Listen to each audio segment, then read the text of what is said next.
Monkey pox virus अब Africa के बाहर भी तेजी से फैलने लगा है। स्वीडन और पाकिस्तान के बाद अब फिलीपींस में भी सोमवार को मंकी पॉक्स का केस मिला है। इस साल फिलीपींस में ये पहला केस है।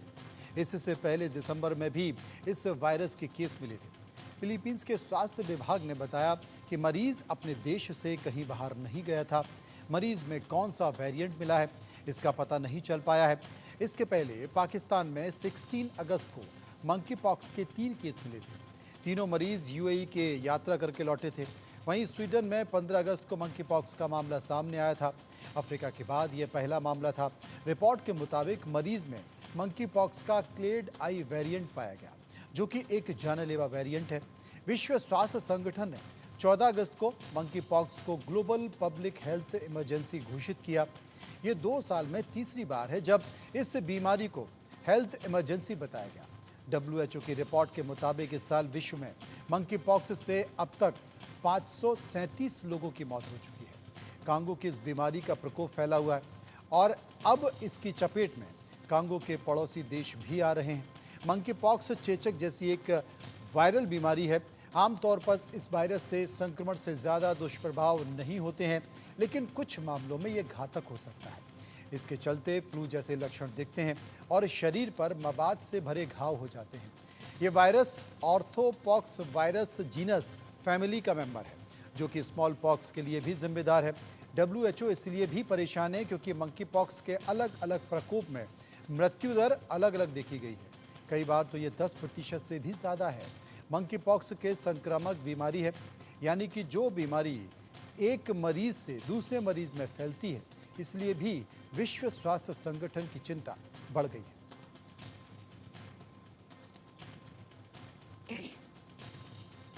उधर यूक्रेन के कुर्स्क में हमला करके एक और अहम पुल को गिरा दिया है।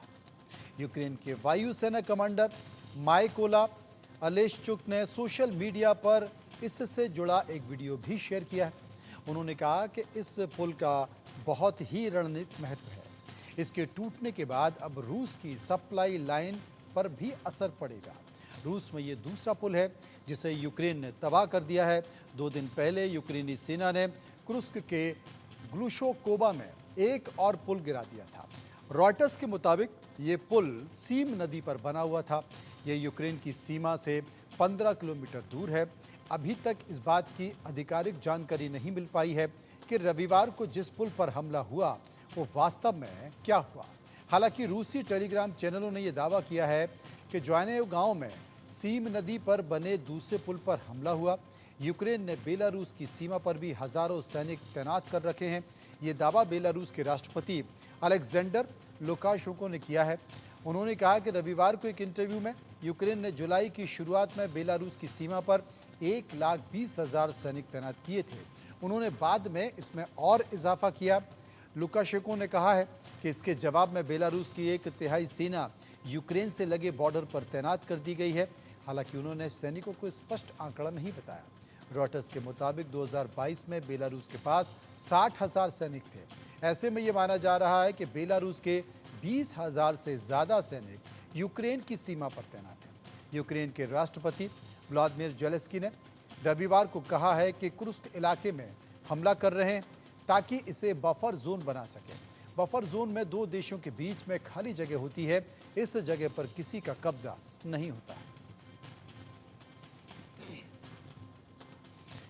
और एक और महत्वपूर्ण खबर, साउथ चाइना सी में चीन और फिलीपींस के जहाज़ों के बीच फिर से टक्कर हुई है। न्यूज एजेंसी रॉयटर के मुताबिक ये घटना सोमवार सुबह लगभग 3:24 पर विवादित सेकेंड थॉमस शोल के पास हुआ। चीन के कोस्ट गार्ड ने सोशल मीडिया पर इससे जुड़ा एक वीडियो भी शेयर किया है। उन्होंने कहा कि चीनी तटरक्षक जहाज से फिलीपींस के जहाज को कई बार चेतावनी दी गई, मगर उन्होंने इसे नज़रअंदाज किया और टक्कर मार दी। चीनी कोस्ट गार्ड के प्रवक्ता गेंग यू ने कहा है कि फिलीपींस के जहाज ने बहुत ही गैर जिम्मेदाराना और खतरनाक तरीके से काम किया है। उन्होंने कहा कि फिलीपींस का जहाज जियाबिन रीफ के पास से अवैध रूप से चीनी जल क्षेत्र में घुसा था। गेंग यू ने कहा कि फिलीपींस का जहाज ने सिस्टम को तोड़ा।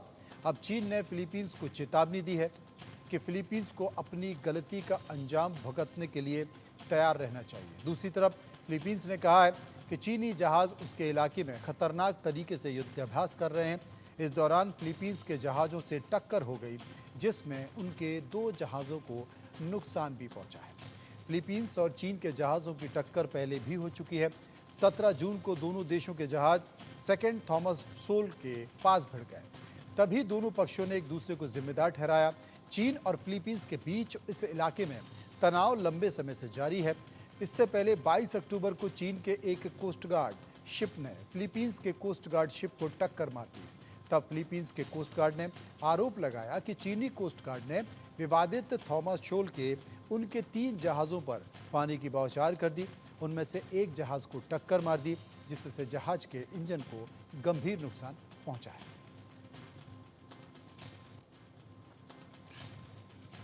एक और बड़ी खबर, ब्रिटेन में अपना पहला मिलिट्री जासूसी सैटेलाइट लॉन्च कर दिया है। लॉन्चिंग इलान मस्क की कंपनी स्पेस एक्स के फॉल्कन 9 राइट रॉकेट से कैलिफोर्निया में हुई। इस सैटेलाइट का नाम ताइची रखा गया है। ब्रिटिश रक्षा मंत्रालय का कहना है कि सैटेलाइट मिलिट्री को मदद करेगा, साथ ही साथ प्राकृतिक आपदा और वैश्विक जलवायु परिवर्तन में भी ये सटीक जानकारी देगा। बड़ी बात यह है कि सैटेलाइट एक वॉशिंग मशीन के आकार का है और इसे ब्रिटेन की कंपनी सरे सैटेलाइट टेक्नोलॉजी लिमिटेड ने बनाया। हालांकि इसका सारा काम और रखरखाव ब्रिटिश रक्षा मंत्रालय करेगा। ये पहली बार है जब ब्रिटेन ने स्पेस आधारित इंटेलिजेंस और सर्विलांस के लिए सैटेलाइट भेजा है। करीब 150 किलो का ये सैटेलाइट ताइची 5 साल तक काम करेगा। इस दौरान ये यूके की सभी तरह की सेनाओं की मदद भी करेगा। डिफेंस प्रोक्योरमेंट मंत्री मारिया ईगल ने कहा है कि ताइची से ब्रिटेन को ज़रूरी इंटेलिजेंस मिलेगी, साथ ही मिलिट्री ऑपरेशन करने में भी आसानी होगी। ब्रिटिश रक्षा मंत्री ईगल का कहना है कि ये सैटेलाइट ब्रिटेन की वैज्ञानिक और तकनीक में एक्टिवनेस को बताता है। उन्होंने कहा कि ताइची से रक्षा मंत्रालय ही 100 हाई स्किल्ड जॉब शुरू करेगा। UK space commander Major General Paul Tedman ने कहा है कि अब ब्रिटेन ने अंतरिक्ष में जो अपना जासूस बैठा दिया है, जो ब्रिटेन की सुरक्षा के लिए बेहद मदद करेगा।